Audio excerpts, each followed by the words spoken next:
Doctor గారు, మా వాడికి ఇంత తక్కువ కాలంలో నయం చేసినందుకు మీకు నా థ్యాంక్స్. ఏం తొందర లేదు డాక్టర్ గారు, మా వాడిని కొన్ని రోజులు ఇక్కడే బాగా చెక్ చేసి తర్వాత పంపించండి.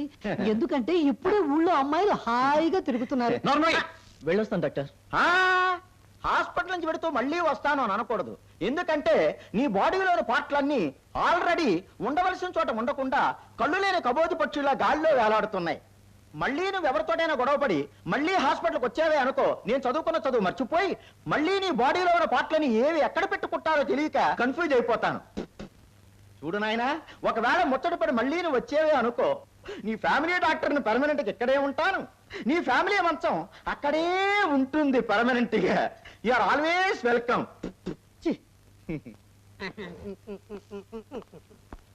డాక్టర్ గారు, ఓ చిన్న రిక్వెస్ట్. ఏదో పార్ట్లు గీట్లని మాట్లాడారే, మా తమ్ముడు కొన్ని పార్ట్లు మార్చి కుట్టడం అవసరం. మీకు ఆ సందేహం ఏమీ అక్కర్లా, ఆల్రెడీ మార్చే కుట్టా.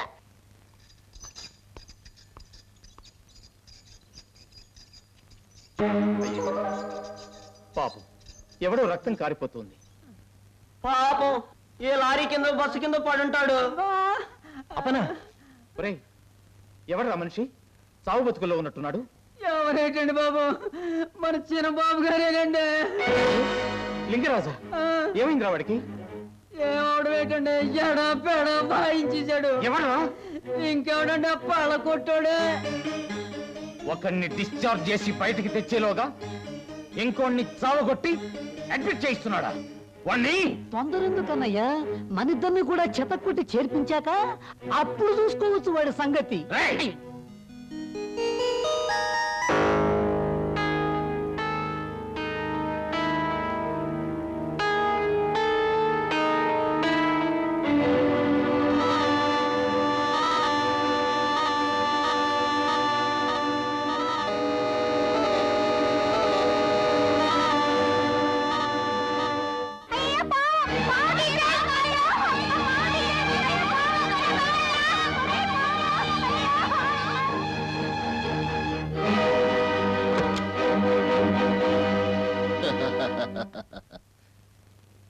టీచర్, మీ దగ్గర పాఠాలు నేర్చుకుందామని వచ్చాను. ఏమిటి అలా చూస్తున్నావు? పండ్ల కొట్టడి కోసం వాడి ఇక్కడికి రాడు. ఈ నాగరాజు కాటేశాక నెల తప్పి నువ్వే వాడి దగ్గరికి వెళ్ళాలి. ఏంటలా వెనక్కి అడుగుస్తున్నావు? ఓహో, మగాడే ముందడుగు వేయాలనా? అయితే వేస్తాను.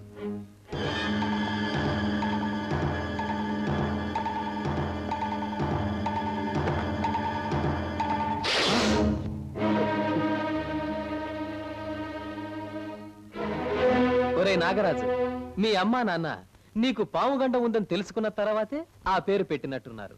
ఇప్పుడే కదా హాస్పిటల్ నుంచి వచ్చావు. ఇక్కడి నుంచి వెంటనే వెళ్ళకపోతే మళ్ళీ అక్కడికే వెళ్లాల్సి వస్తుంది.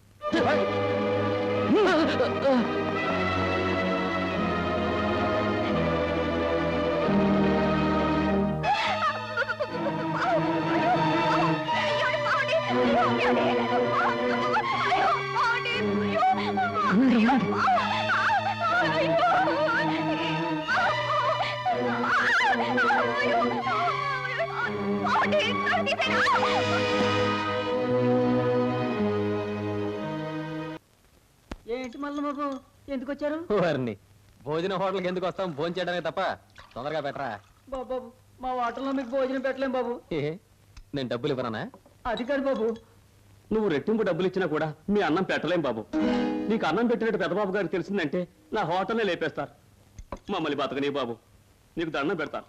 వెళ్ళిపో బాబు, వెళ్ళిపో.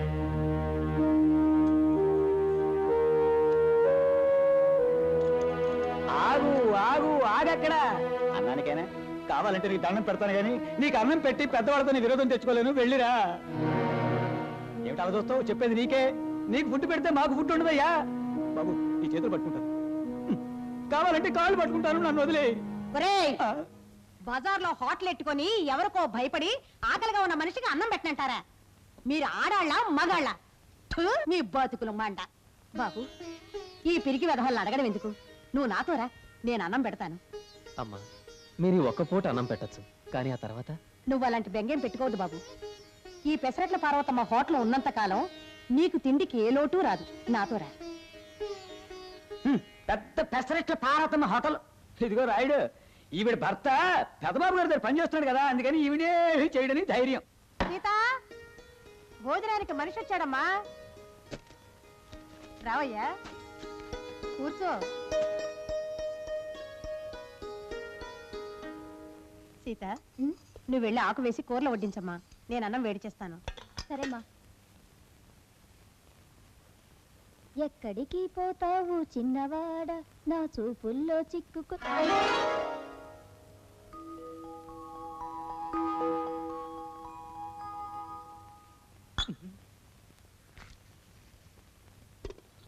పాట చాలా బాగుందండి. నీ మెచ్చుకోలు ఎవరికి అక్కర్లేదు, వచ్చే పని చూసుకెళ్ళు. ఏమిటి పండగ అత్తారింటికి వచ్చినట్టు పెద్ద పోజు, తలంచుకొని తినక.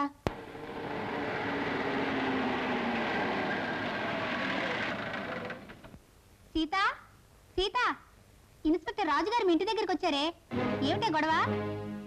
అయ్యగారు లోపలికి రాగానే మావగారింటి నుంచి పిలిపొచ్చింది. ఇంకా ఇక్కడే ఉంటే ఈ ఇంటి మీదకి మిలిటరీ వాళ్ళే వస్తారేమో. నోర్మైవే.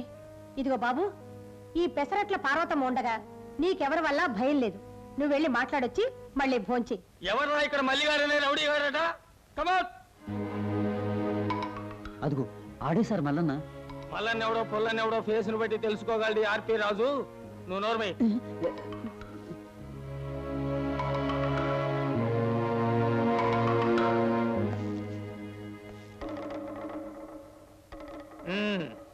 నువ్వేనా పళ్ళమ్ముకునే మల్లన్నవి? మీరేనా ఈ ఊరికి కొత్తగా వచ్చిన ఇన్స్పెక్టర్? కరెక్ట్, బాగా తెలుసుకున్నావు. యు సీ మిస్టర్ మల్లన్న, ఊళ్ళో పెద్ద మనుషుల్ని చావగొట్టడమే వృత్తిగా పెట్టుకున్నట్టు తెలిసింది. పెద్ద మనుషులా? వాళ్ళెవరండి బాబు? మరి నువ్వు కొట్టింది ఎవరిని అనుకున్నావు? దొంగ సారా కాచే దొంగ వెధవల్ని, ఆడపిల్లల్ని అల్లరి పెట్టే అల్లరి వెధవల్ని. వాళ్ళైతే మాత్రం చావగొట్టంగా నువ్వెవరు? మీరు చేయాల్సిన పనిని నేను చేశాను. ఓహో, నువ్వేదో పెద్ద రౌడీని అనుకుంటున్నావా? నాగరాజం చావగొట్టి హాస్పిటల్ పంపించావట. అర్జెంటుగా నీ కాళ్ళు చేతులు విరగొట్టేస్తే తప్ప ఈ ఊళ్ళో శాంతి భద్రతలకు చోటు ఉండదు. సార్, నా కాళ్ళు చేతుల జోలికి వచ్చిన వాళ్ళకి కీళ్ళు వేళ్ళు కూడా తీసేయడం నాకు అలవాటు. ఏమంటారు? ఏరా, నన్నే బెదిరిస్తున్నావా? రే, ఈ ఆర్పి రాజు నిప్పు లాంటి మనిషి. ముట్టుకున్నా పట్టుకున్నా కాలి బూడిదైపోగలవు. నాతో పెట్టుకోకు. ఏ చూస్తావా నా తడాఖా?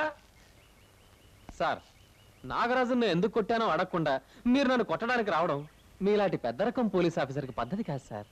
ఎస్, నేను ఒక పెద్ద రకం పోలీస్ ఆఫీసర్ని. అసలు ఏం జరిగింది? ఈ ఊరు స్కూల్ టీచర్ నా నాగరాజు నడి రోడ్డు మీద మానభంగం చేయబడి సార్. ఈడియట్, వాడికి వేరే చోటే దొరకలేదా? అయితే మాత్రం ఆ విషయం వచ్చి నాతో చెప్పకుండా కొట్టేయడమేనా? మీతో చెప్పొచ్చే వరకు వాడు ఆ మానభంగం ప్రోగ్రాం ఆపడని నాకు అనుమానం వచ్చింది సార్. అది పాయింటే. వాడెందుకు ఆగుతాడు?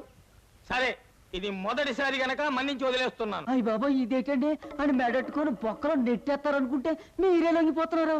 మనము తొందరపడే టైపు కాదు. ఎప్పుడు ఎక్కడ ఎవరిని ఎలా నొక్కాలో అలా నొక్కుతాను.